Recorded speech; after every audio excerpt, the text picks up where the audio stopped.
E a primeira coisa que eu ouvi do meu pai era: a vida é sua, estrague-a como quiser. Desde a mamadeira ser uma mamadeira machista. A minha energia, ela é muito feminina. Porque preconceito, todo mundo tem. Contra gordo, contra gay, contra não. A diferença, ela une o ser humano. Se você não quer saber, você aceita a política que estão fazendo com você. Você se sente seguro porque você erra e você aprendeu a errar. Porque o meu prazer é dar prazer. E isso não é comum em todos os homens. As coisas que não se veem é que são maravilhosas. Olá, eu sou Paulo Azevedo e seja bem-vindo, bem-vinda, bem-vinde à primeira parte do episódio 67 do Alma Masculina. Ao lado dos meus parceiros e parceiras, vamos celebrar mais um ano de vida do nosso convidado com um papo delicioso sobre as influências do seu pai, o mestre Antônio Abujamra, e outras vozes poderosas que o influenciaram, aprendizados da paternidade, lições trazidas com os erros, casamentos, passado e presente da política brasileira, preconceito e incompatibilidades, espiritualidade e autocuidado, sexualidade e muito mais. E você que nos acompanha já sabe, se você quer ajudar a seguirmos com este espaço de resistência afetiva na podosfera, dê o play nos nossos episódios no Orelo e participe da nossa campanha de financiamento coletivo, que dá acesso a benefícios exclusivos. Acesse orelo.cc/masculina e saiba mais. E a cada vez que você ouvir nossos episódios pelo Orelo, você nos ajuda a manter o Alma Masculina no ar. Então, dê o play no Alma Masculina no Orelo. Eu queria já apresentar o nosso convidado de hoje. Na verdade, eu não vou apresentar alguém, uma pessoa muito querida, uma amiga muito especial, vai apresentá-lo. Ele que eu sou fã e que, com certeza, se você nasceu, sei lá, de uns 30 anos para cá, no mínimo, você tem algum som criado por ele na sua memória e você vai saber muito em breve quem é, porque ela, que é a pessoa que eu sonho em ser quando crescer como artista e como pessoa, vai contar um pouco e explicar por que ela indicou ele aqui para o Masculina. Olá, eu sou Clarice Abujamra, atriz, e tenho uma enorme curiosidade de ouvir André Abujamra conversando com a gente, contando histórias sobre a masculinidade, sobre a alma do homem, sobre a paternidade. O André é um artista múltiplo, um cara de uma sensibilidade ímpar. Ele é do mundo, do submundo, de todos os mundos, de tudo que ele quiser dentro da arte. Eu tenho a impressão que nós vamos sair ganhando com ele. Bora ouvir o André? E eu tô aqui direto de São Paulo para falar com meu vizinho. É uma situação inusitada. André Abujamra, seja bem-vindo à Masculina. Olha, você botou a Clarice aí de surpresa para mim, hein? Tem mais surpresa, me aguarde. Nossa, que prima maravilhosa. Que ser humano maravilhoso que é a Clarice. Nossa, gente. Você nascer nessa família foi uma sorte. Como minha mãe falava, que eu nasci com o cu virado para a lua. Eu tenho muita sorte, cara. Muita sorte. Muita sorte. Clarice é Deus, né? Clarice não é nem um ser humano. Né? É maravilhosa. Eu, como artista, ter a chance de tê-la na vida, assim, né? De ter uma pessoa por perto desse quilate, né? A gente tem visto cada vez mais discutido aqui no Masculina como que as relações estão cada vez mais evasivas, escapistas, tudo meio TikTok, 140 caracteres. Tá perto de uma pessoa com a história, a bagagem, o peso dela. E mais feliz ainda de ter você aqui com a gente. Obrigado, cara. Eu fico muito feliz. André, como é que você gostaria de se apresentar? Eu não ouso essa missão. Essa pandemia me deixou com várias pulgas e várias coisas na minha orelha, assim. Quando eu chego no hotel, a pessoa fala assim: que você que escreve o que? Ator, compositor, músico? Eu sou músico, mas eu também sou ator. Eu sou ator, mas eu também sou bailarino, sabe? Eu sou bailarino, mas eu também sou pintor. Então, sou um ser que sofro muito em não saber quem eu sou como artista.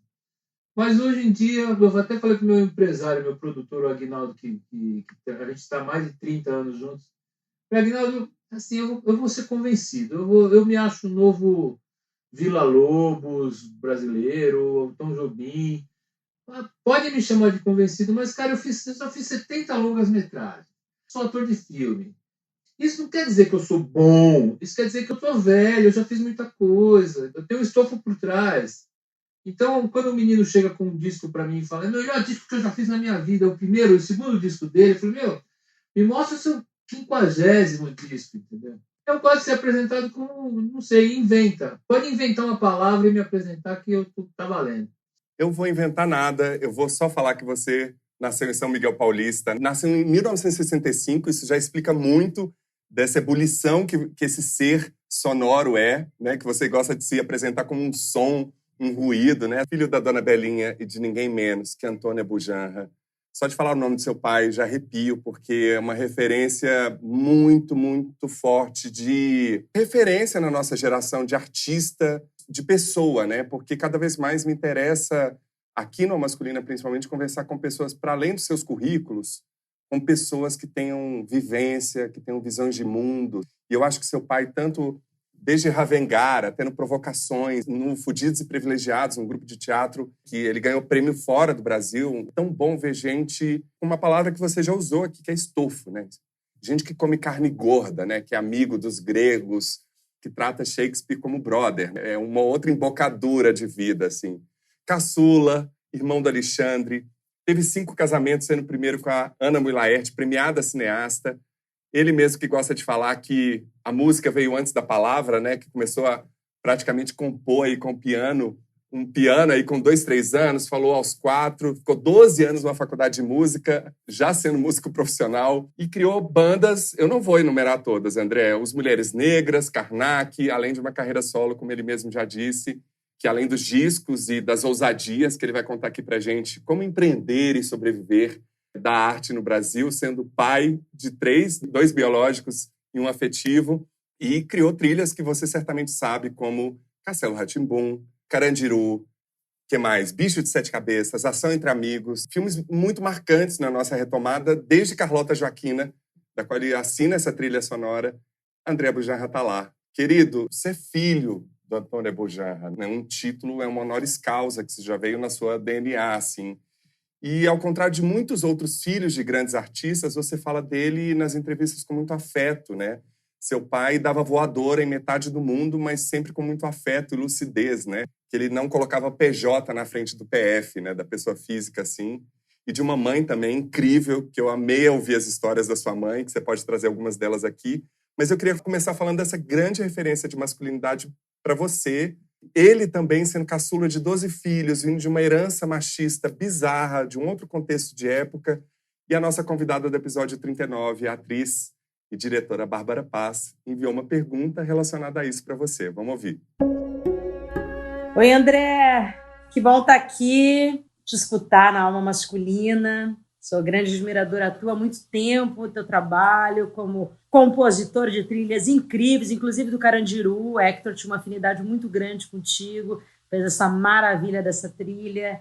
Te acompanho como ator. Você é um multiartista maravilhoso que faz a diferença no nosso país. Estava pensando que você você é filho de um homem muito gigante, um homem uma referência na nossa cultura brasileira. Eu fiquei pensando no teu pai e fiquei pensando em como te afetou essa mudança do machismo ao longo do teu crescimento, desde que você era pequeno até a fase adulta, e agora você como pai, né? Como você vê esse patriarcado machista que sempre imperou e que hoje tem mudado absurdamente. Os homens não estão sabendo muito também, muitos dos homens, como lidar com isso, essa diferença, essa mudança, a mulher se colocando cada vez mais com merecimento.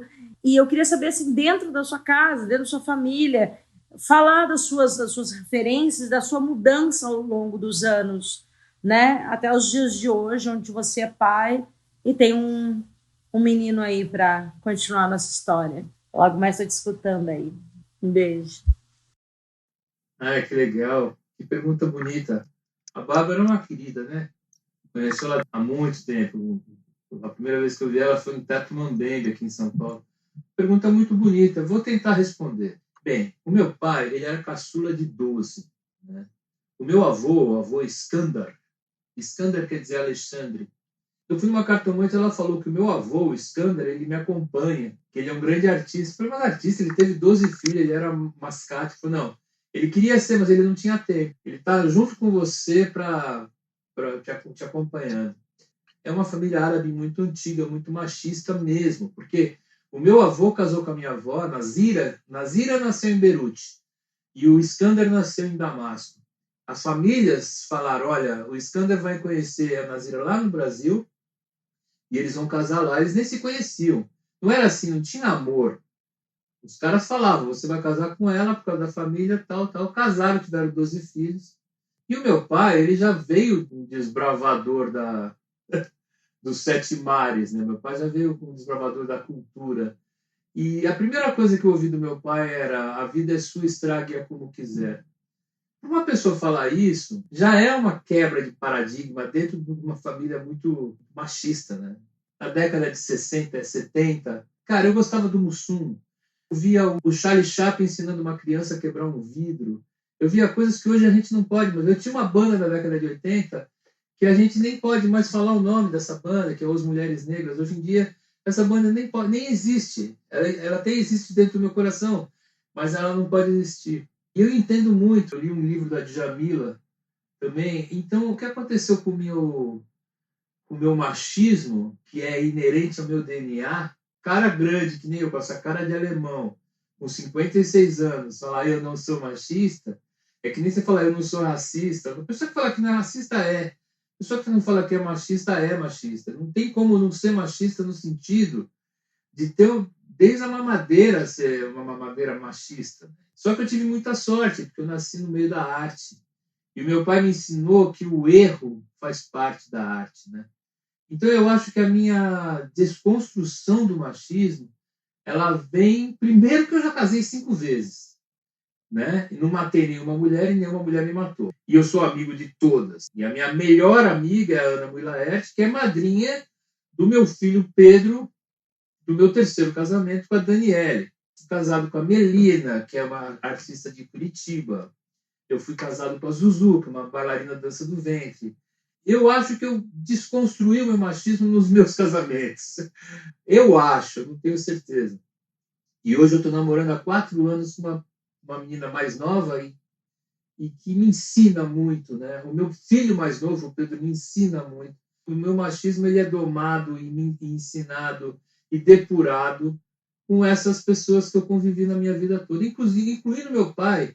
Meu pai era uma pessoa muito, muito carinhosa. Eu não sei se é por causa da minha sensibilidade artística. Eu já falei isso até para meu pai de santo. A minha energia, ela é muito feminina. Eu gosto de mulher. Sexualmente falando, eu gosto do sexo oposto ao meu, que eu vim para esse mundo nessa vida. A energia feminina não tem nada a ver com a energia sexual feminina, é diferente. E para mim sempre foi muito claro isso. Por quê? Porque eu acho que multitasking, né? Aquela coisa que a mulher pensa várias coisas ao mesmo tempo, eu sou um pouco assim, eu tenho uma sensibilidade, eu tenho uma coisa feminina, né? Então eu não sei também. É muito difícil responder essa pergunta da Bárbara, mas vamos que vamos. Os meus filhos são bem menos machistas que eu.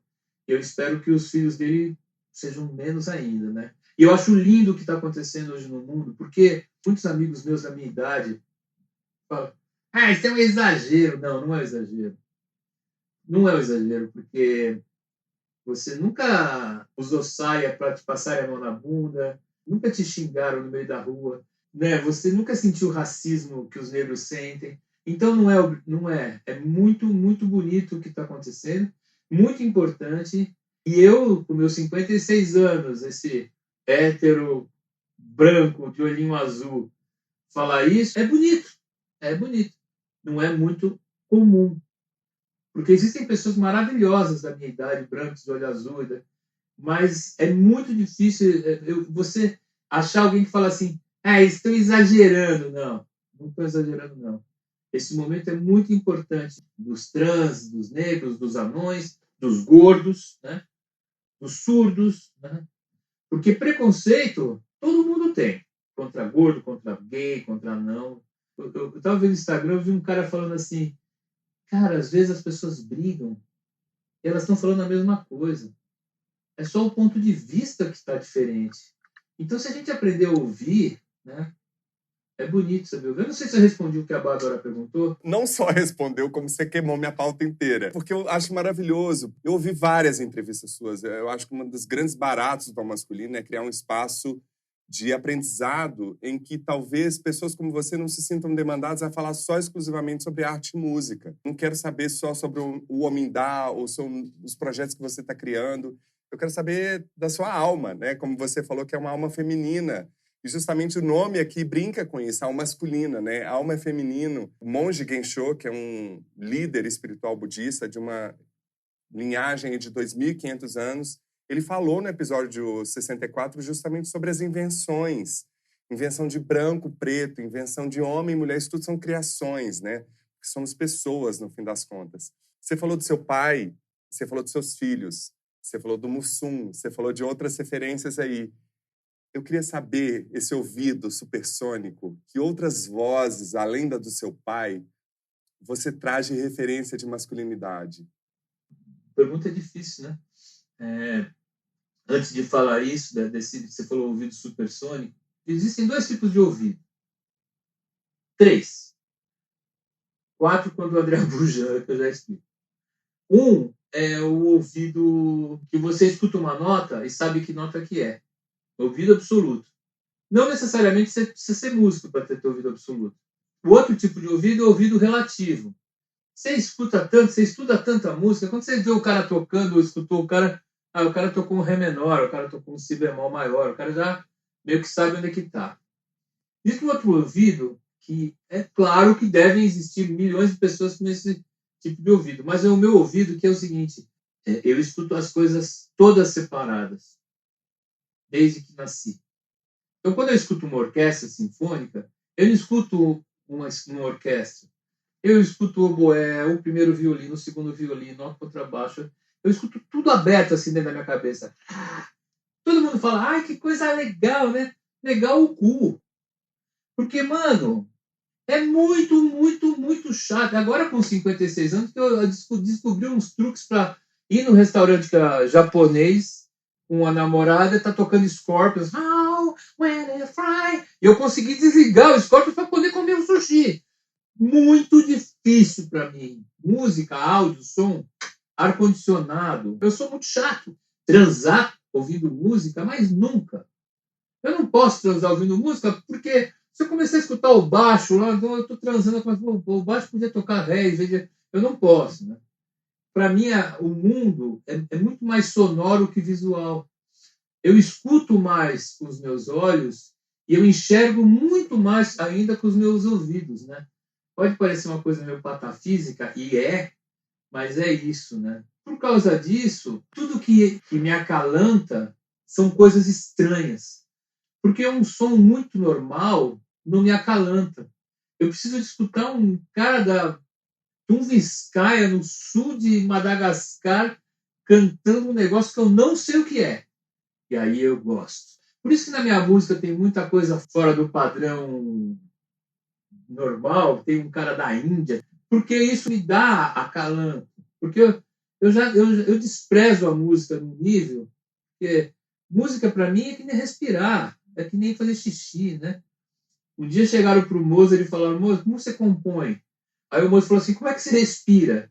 Eu não estou me comparando ao Mozart, mas perguntar para mim isso, e tomara que você não pergunte. Fica tranquilo. As pessoas que eu escuto, assim, que realmente mudaram a minha vida, já masculino, né, que você falou assim, ó, Rolando Boldrin, desde a minha infância, muito amoroso, que tem um cara que tem uma musicalidade, tem uma poesia ao falar, tem uma simplicidade. O Vande Deodato do Premeditando Brecht. O Paulinho Mosca, que é meu melhor amigo, a gente se conhece desde os 13 anos, eu estou 2 anos mais velho que ele.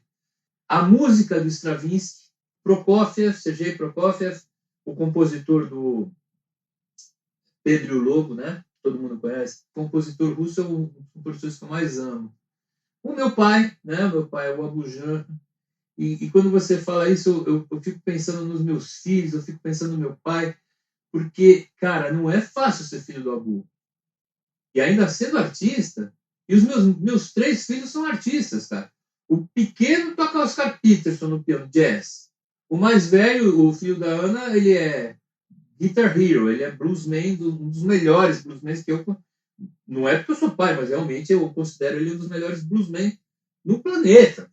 Seu pai já falava isso, né? Meu pai falava isso, não é mentira. O meu do meio é cineasta.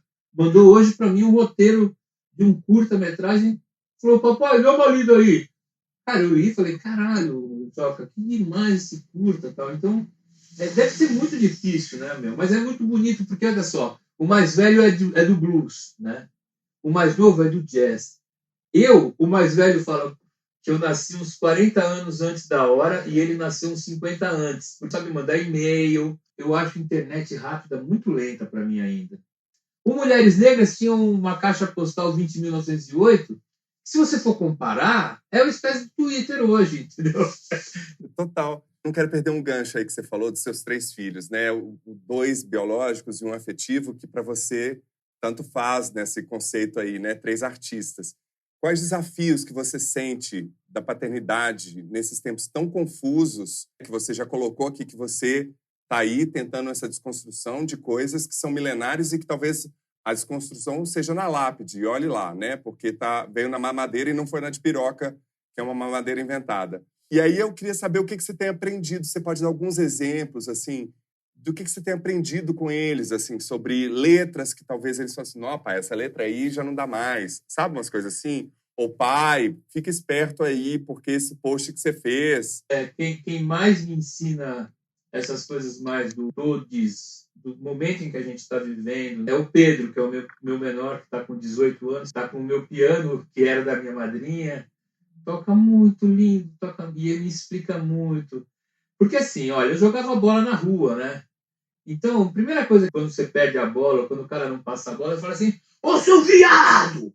Caralho, velho, eu falava isso pra cacete. E o Pedro não deixa passar isso. Né? Não pode, pai. Aí ele vai no meu show, aí eu tô brincando da onomatopeia, imitando japonês. Aí vai, pai. Isso não pode fazer isso. São coisas pequenas que ele vai me ensinando, o Pedro vai me ensinando muito, né? E é muito louco, porque os árabes falam, primeiro eles falam dos amigos, né? Se você conseguir juntar na sua mão 5 amigos quando você morrer, você é um homem muito feliz, né? E os árabes falam também assim, eu tenho 5 filhos, corta um dedo, qual dedo vai doer mais, né? Mas eles são muito diferentes, os dedos, né? O meu filho mais novo, o Pedro, ele é muito diferente do José, que é muito diferente do Joaquim. O José é uma das pessoas mais doces que eu conheço. Ele é uma doçura, ele é uma pessoa doce, assim, mas doce, sabe? Mas você também, né, André? Eu não conheço uma pessoa que fale mal de você, além do Bolsonaro e da família dele. Eu me considero doce, mas a diferença do José comigo é que eu tenho um pouquinho de maldade. O José tem uma bondade que eu até gostaria de ter. Antes dele nascer, eu cheguei para a Ana e falei, qual que é a virtude que você mais quer que o José tenha? Não me fala, só pensa. Ela falou, eu quero que ele seja bom. E ele veio com uma bondade, assim, sabe? E é muito louco. Sabe Mr. Magoo, que vai andando, as coisas vão caindo, ele passa e nada acontece com ele, sabe? Essa referência, quem não é dessa geração aqui, dá um Google aí, gente. Mas o Mr. Magoo cresci vendo na TV Manchete e é maravilhoso. O Pedro não. O Pedro já é mais parecido com meu pai. O Pedro já é mais ácido. Então eu acho que eu sou uma mistura da minha mãe com meu pai. O José é a minha mãe e o Pedro é o meu pai. E o Joaquim é um pouco a mãe misturado com o José. Então é muito lindo essa coisa. Mas assim, eu aprendo muito com os meus filhos. Olha, o José, quando ele tinha 7 anos, a gente estava em Maresias e a gente olhando o mar, eu falei, José, vamos fazer a música do robô que entra aqui e o robô não solta pum, e aí ele se enferruja. Ele olhou para mim e falou assim, papai, eu tinha 7 anos, a água do mar é que nem o homem, né? Eu falei, hã? Por quê? Ah, ela nasce, morre e vira lágrima. Eu falei, cara, isso é uma... Eu vou roubar. Eu roubei, fiz uma música. E a água de dentro dos homens são as ondas do mar. Ele tinha 7 anos. É uma poesia tão profunda. Parece, sabe, parece o Romeu e Julieta do Shakespeare, fala Juliette my son, sabe? É a coisa mais linda que alguém já escreveu no mundo. Aliás, essa frase, Juliette Maissan, é como eu vejo a arte, como eu acho que a arte tem que ser. Simples e gigantesca em poucas palavras, né? Como a sua, né, André? O Guilherme Guimarães mandou uma pergunta aqui pra gente. Preconceito nós temos, mas praticá-lo é outra coisa. O que vocês acham?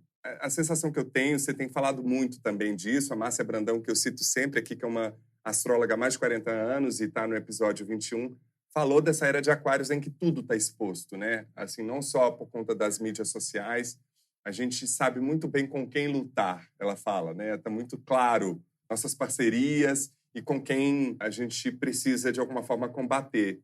Guilherme, eu acho essa pandemia eu consegui enxergar algumas coisas. Por exemplo, eu sou do candomblé, né? Eu acredito em reencarnação, que a gente já era.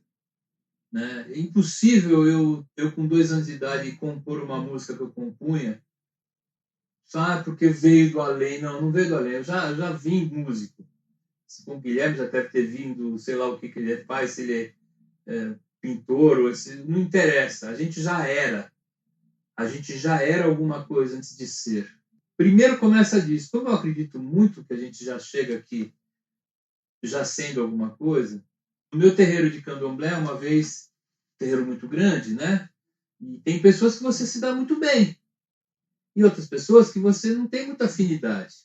Não bate santo, né? Vem daí, né? Não bate santo. E aí um dia meu pai de santo, que é um amor maravilhoso, falou para mim: as pessoas que você não se dão bem, são elas que você tem que tentar se dar bem. Eu trato muito da dicotomia, né?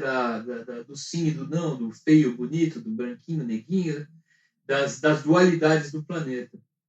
E eu sempre achei essa coisa que eu faço muito legal, tal, a diferença, tal.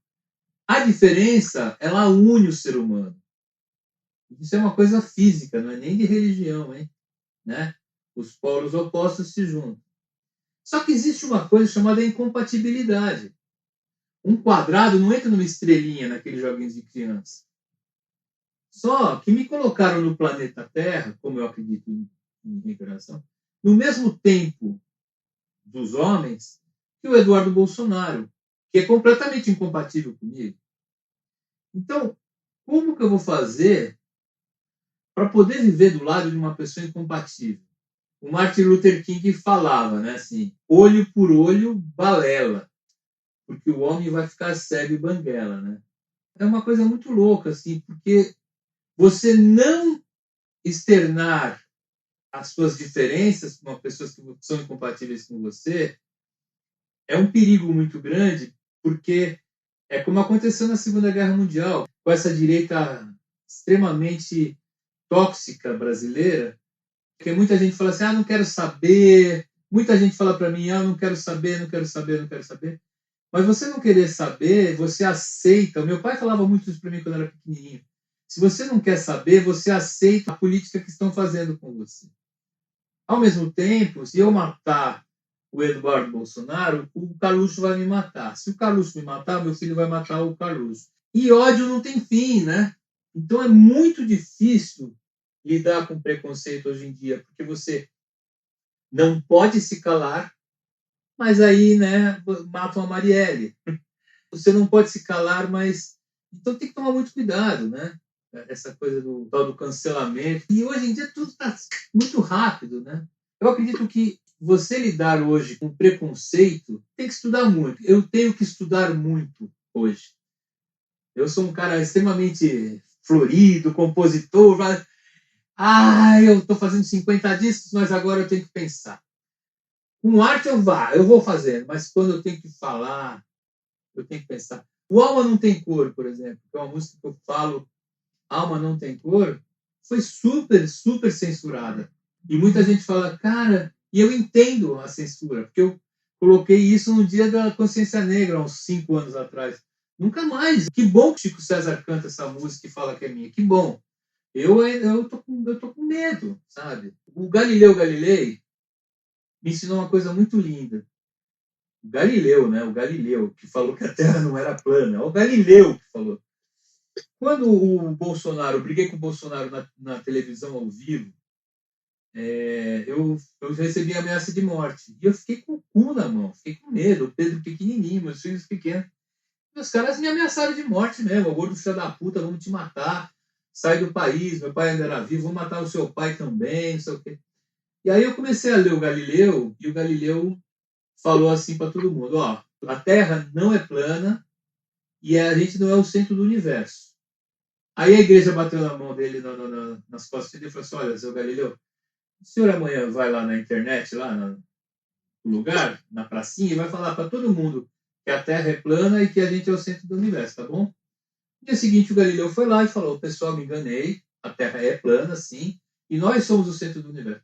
O aluno dele ficou puto com ele, falou, por que você não brigou? E ele falou, porque eu tive medo. E aí ele sozinho continua escrevendo os textos dele e tal. E eu aconselho quem não conhece o Galileu para estudar as coisas que o Galileu deixou. E quando ele estava velhinho, ele deu tudo pro cara que brigou com ele. Então, quer dizer, ele não morreu antecipadamente. Ele continuou, né? Eu não me calo, mas eu estou construindo um estofo para os meus netos, minhas netas, os meus amigos, para poder deixar esse planeta um pouco melhor, assim. Engraçado se retomar o início da conversa da gente, antes da gravação, da gente se questionando se acompanhar as notícias na velocidade que elas estão, na tragédia em que as coisas estão sucedendo ou não, né? E o quanto isso também nos distancia da possibilidade de agir sobre o mundo ou não, né? Lugares Comuns, com o psicanalista, professor e escritor Christian Dunker. Eu queria saber o que faz os homens, ou melhor, o que caracteriza as masculinidades? Olha, tenho defendido essa ideia assim, com alguma convicção, né, de que masculinidades, sim, como feminilidades, são semblantes. Né? Masculino é aquilo que a gente chama de masculino. Em diferentes contextos, isso pode variar brutalmente. Né? Por outro lado, há algo que eu diria assim, mais ou menos regular, não na forma como os homens se apresentam, né? Como eles sustentam uma ficção, né? Como diz a Judith Butler, né? De que é essa repetição que é o homem originário que eu estou fazendo na minha fantasia, no fundo. Né? Mas eu acho que a gente pode olhar para essa experiência desse ponto de vista tão mitigado. Será que o prazer do homem é igual ao da mulher? Será que assim, os usos do corpo, né, a experiência do corpo é exatamente a mesma? Pensando nisso, né, pensando que isso pode covariar com semblantes de mulheres, de homens, de não binários. Há algo na experiência de satisfação do homem que tem que ver com ele se reconhecer como elemento de uma totalidade. Mais um no grupo dos homens que está acima, que está abaixo, que goza mais, que goza menos, que te faz, vamos dizer assim, ter um tipo de experiência de pertencimento. Isso começa com um pertencimento ao corpo. Né? Em oposição, eu diria assim, ao que nós chamamos de mulher, ou experiência feminina do corpo, que estaria marcada não só por isso, né? Não só por essa possibilidade, mas também tem essa possibilidade, mas a ideia de que esse corpo ele é diferente de todos os outros, ele é único, ele é só este. E isso interfere na maneira como nós, seres falantes, temos prazer, temos satisfação. Né? Levando em conta que isso não é um fato biológico, só porque nós estamos falando do corpo. Né? Vamos levar em conta o que a gente disse antes, e que os nossos corpos eles são fora de nós também, eles são vasos comunicantes com o corpo do outro. Então, quando eu estou dizendo assim, a experiência singular de que este é e que não tem comensurabilidade com os outros, estou falando nessa circulação que a gente pode imaginar entre corpos, mas também entre fantasias, entre modalidades de satisfação. Eu não sei se isso é essencialista, mas para atender pessoas, mulheres, que às vezes têm um corpo de homem, têm um semblante de homem, e inverso, ajuda um pouco. Só prova que não tem uma resposta única, né? Exatamente. É uma resposta para o contexto, vamos dizer assim, de alguém que tem que, de alguma forma, lidar com... Bom, pergunta dos nossos pacientes o que é ser homem, o que é ser mulher, que é sempre o mais interessante da história. E isso vai se atualizando a cada época e cada novo contexto. E tem muito a ver com muito do que você fala, né? Dessa coisa única que cada um traz, né, André? E por isso que eu queria tanto essa conversa com você, porque eu acho que, primeiro que eu queria 5 gramas da sua autoestima. Eu acho que você tem uma segurança de berço aí que é, meu Deus do céu, que inveja dessa segurança, assim, de erro. Eu não acho que seja um elogio ruim, eu acho que é um elogio bom, mas eu acho que tem a ver com o estofo, com os erros da vida. Exatamente.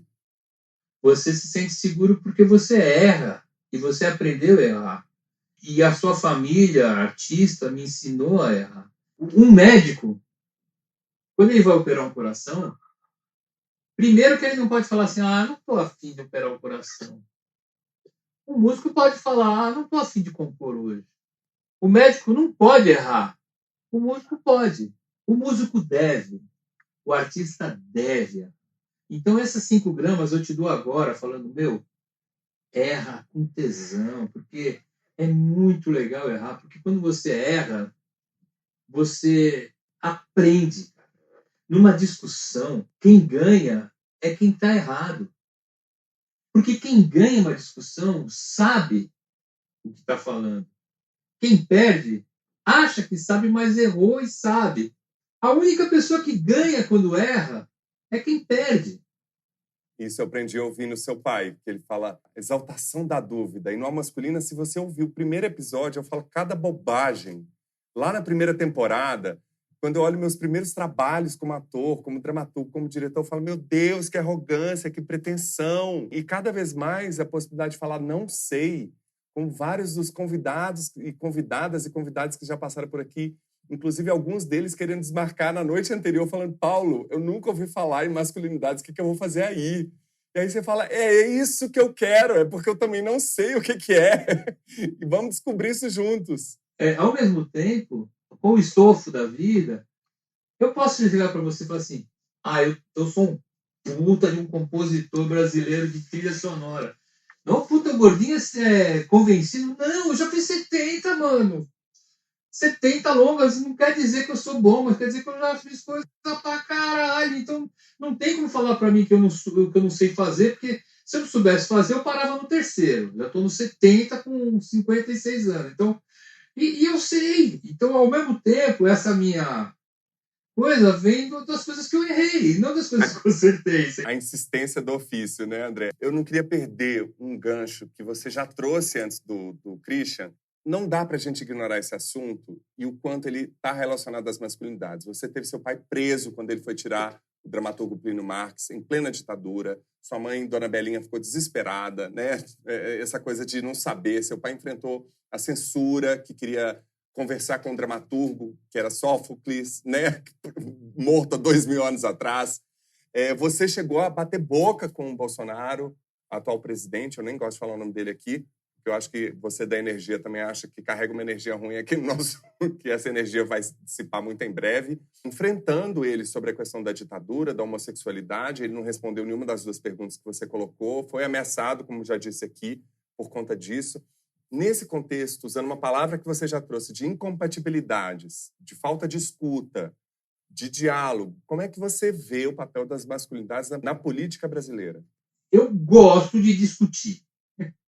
Você dá conta, André? Eu não sei discutir. Eu amo discutir. Tem um amigo meu, Rafael Tepes, um grande amigo meu, que ele fala que eu não sei ver o mundo... Eu preciso ver o mundo bem. Mesmo que a pessoa esteja sofrendo, eu preciso ver o mundo bem. É bom você discutir. É bom. E quando você discute com gente da sua laia, e laia não tem nada a ver com preconceito, laia tem a ver com... é o dálmata e o pastor alemão. Não... É sua aldeia. É minha aldeia, tá? Tem que tomar cuidado com as palavras. Aldeia pode, tribo que não. A gente aprendeu aqui. Ah, tá. Quando você está na sua aldeia, aí você discute com o cara, e o cara fala que a minha camisa não é vermelha, é roxa, eu falo não é vermelha, não é... Tudo bem. Se a gente não chegar numa conclusão, tudo bem. É bom brigar. Brigar no sentido de discutir é bom. O que mais me irrita na pessoa que a gente chama de presidente, quantas vezes você viu nesses 4 anos, ele fala assim, eu não vou falar se perguntar isso, e vai embora. Fala, mano. Fala.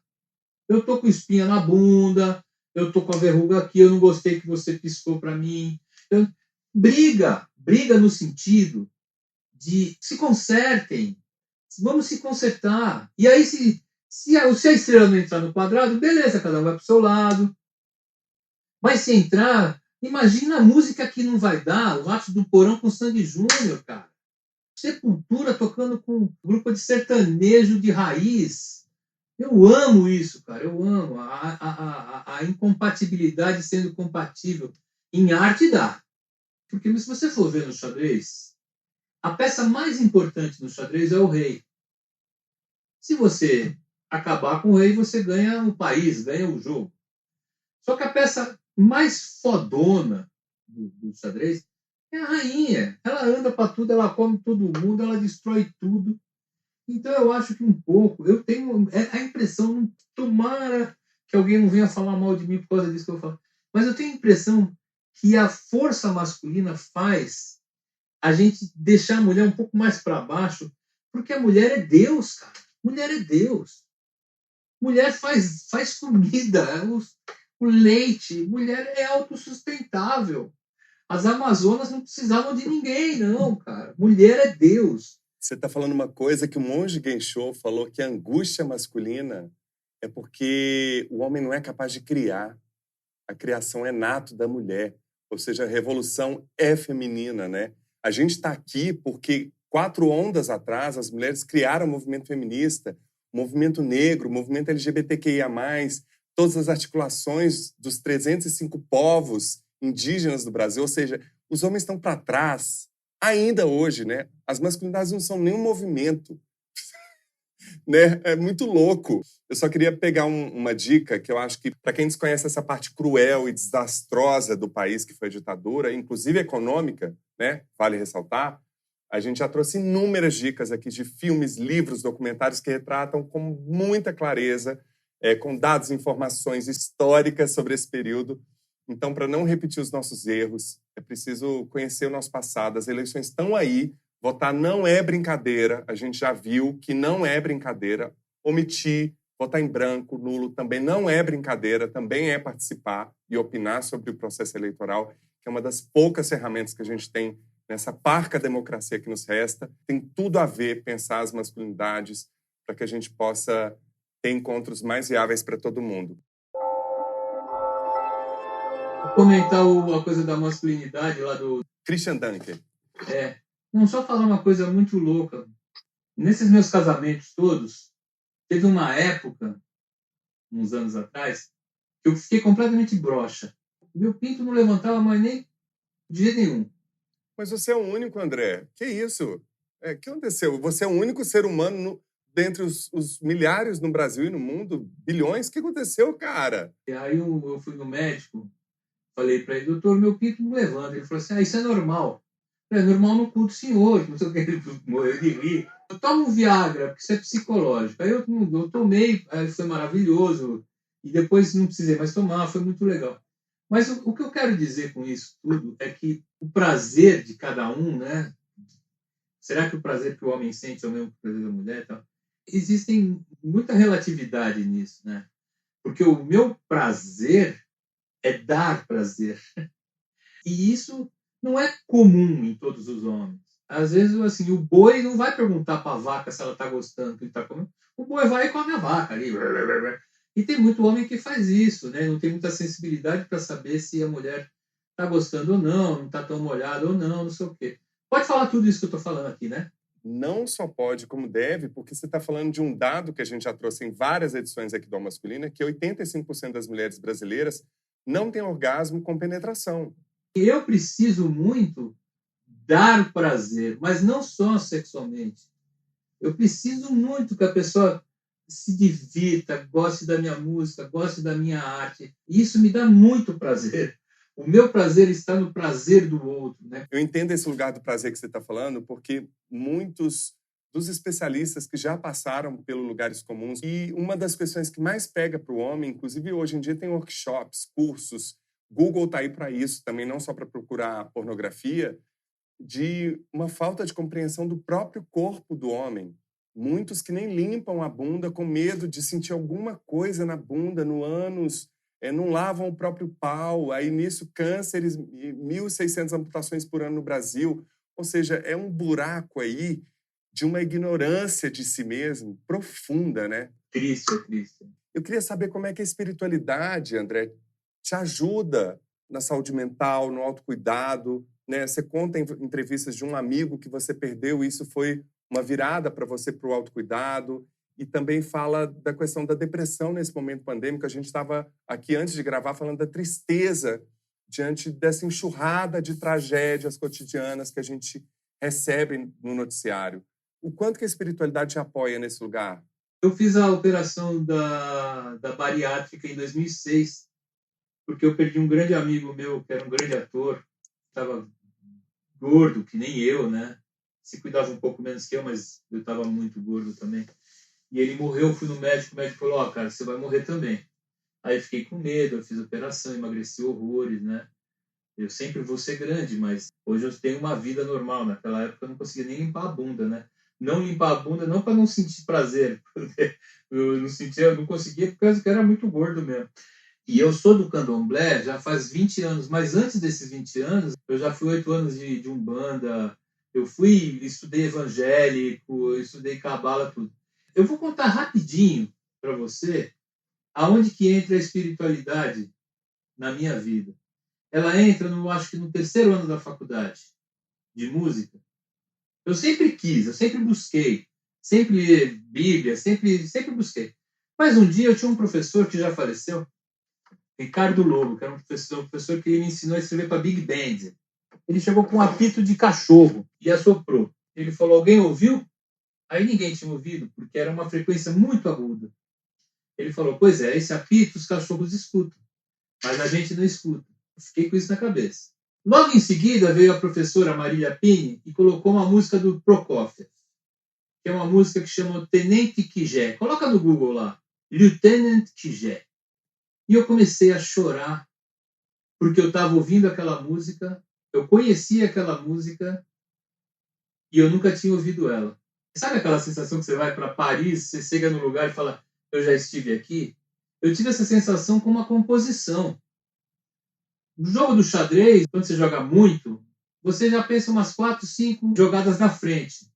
Eu nunca tinha escutado a música e eu já escutava a música para frente antes dela aparecer. Então, cada compasso que a música vinha, eu chorava que nem uma criança. Peguei o metrô, vim para Santa Cecília de metrô chorando. Eu nunca nem tinha ouvido falar no Prokofiev. Eu sabia que ele tinha feito Pedro e o Lobo, eu comecei a escutar tudo dele e comecei a me emocionar muito. E aí, eu comecei a pensar que a vibração, as células, que nós somos células que vibram. E as frequências sonoras também são células, que são vibrações. Quando a vibração é muito aguda, você não escuta. Quando ela é muito grave, você também não ouve. Às vezes você sente um grave, mas você não sente. E aí eu comecei a viajar no sentido de que, já que eu estou procurando alguma coisa, se existe som que a gente não escuta, cor que a gente não vê, deve ter gente que a gente não vê também. Foi aí que eu entrei no espiritismo. Foi aí que eu fui ver o Kardec, foi Umbanda, Candomblé e tal. E essa coisa espiritual me faz ver que a beleza não é o que você vê. A beleza é o que você não vê. E nós, artistas, você, eu, os artistas, e também os professores, a gente tem que transformar o invisível no visível. Outro dia, o meu filho, eu estava estudando biologia.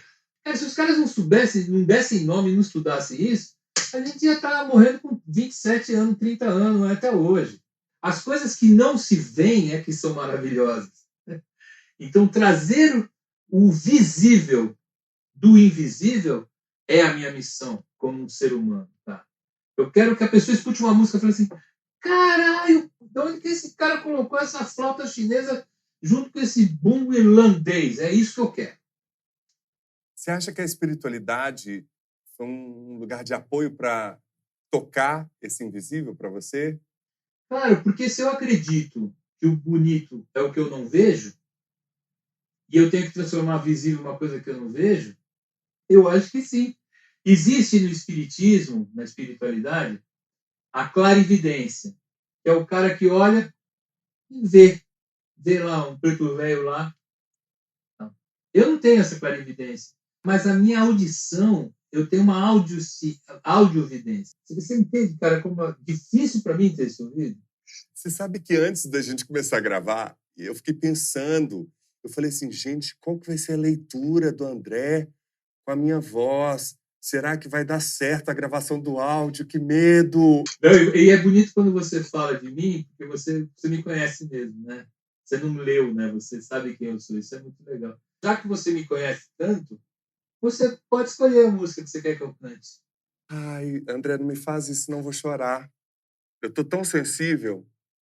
Saiu essa semana um remix dessa música. Eu falei bastante do meu pai, então eu vou cantar essa música que chama Espelho do Tempo.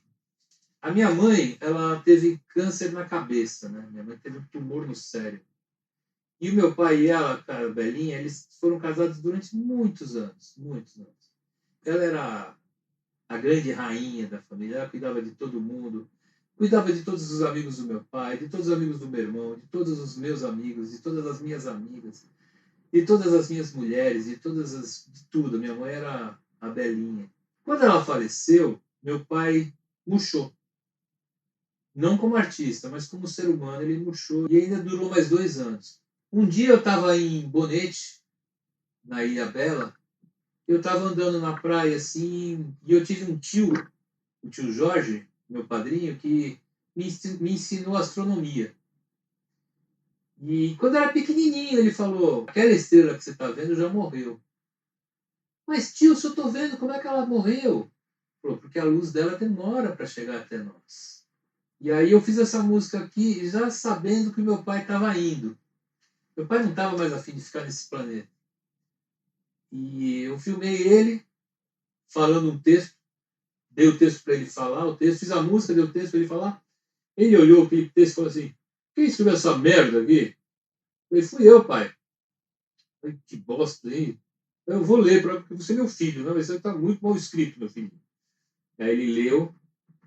10 dias depois ele morreu. O lançamento do show, e eu coloquei ele falando esse texto, e as pessoas não acreditaram, que achavam que era uma premonição, né? É assim.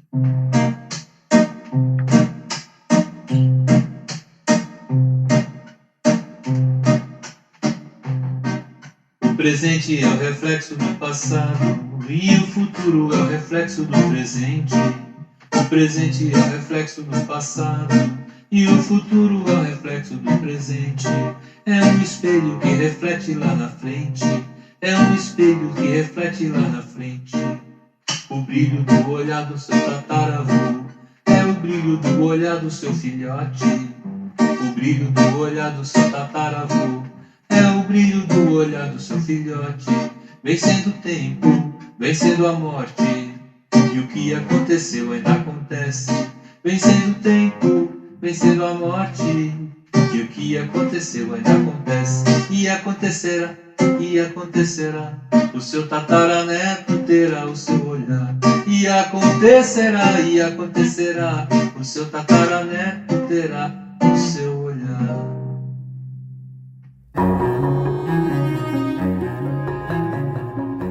Não perca a segunda e última parte dessa conversa na próxima semana. André Bujanra fala sobre o contexto familiar e suas influências, machismo, além do nosso quadro Aspas e ótimas dicas do quadro Escuta Aqui. Siga as nossas redes sociais no Twitter e no Instagram @almasculina e se inscreva no nosso canal no YouTube e no Telegram. Basta procurar no aplicativo por Almasculina ou acessar t.me/almasculina. E no nosso site você confere todos os episódios na íntegra, além da transcrição do aspas, lugares comuns e as dicas do Escuta Aqui. Vai lá em almasculina.com.br. Colabore para manter o Alma Masculina no ar por meio da nossa campanha de financiamento coletivo. Saiba mais em orelo.cc/almasculina. E agradecemos imensamente a todos os nossos apoiadores, em especial Alexandre Valverde, Ana Maria Rodrigues, Danilo Azevedo, Felipe Rocha e Juliana Dias. Agradecemos também aos nossos convidados André Abujanra e Christian Dunker, e também a participação de Clarice Abujanra e Bárbara Paz, além de todas as pessoas que acompanharam a gravação ao vivo deste episódio pelo nosso canal no YouTube. Ao Masculino é feito graças a Conrado Góes, na trilha sonora original e mixagem, @Conza01, Vitor Vieira nas artes e fotos, @Vitor Vieira Fotografia, Glaura Santos, @Glaura Santos, e Soraya Azevedo, @Alves de Azevedo Soraya na colaboração, e eu, Paulo Azevedo, na idealização, roteiro, edição e apresentação, @Paulo Azevedo Oficial. Esse podcast é realizado pela Concultura. E você que nos deu o prazer da sua companhia até aqui, muitíssimo obrigado, cuide-se e até semana que vem.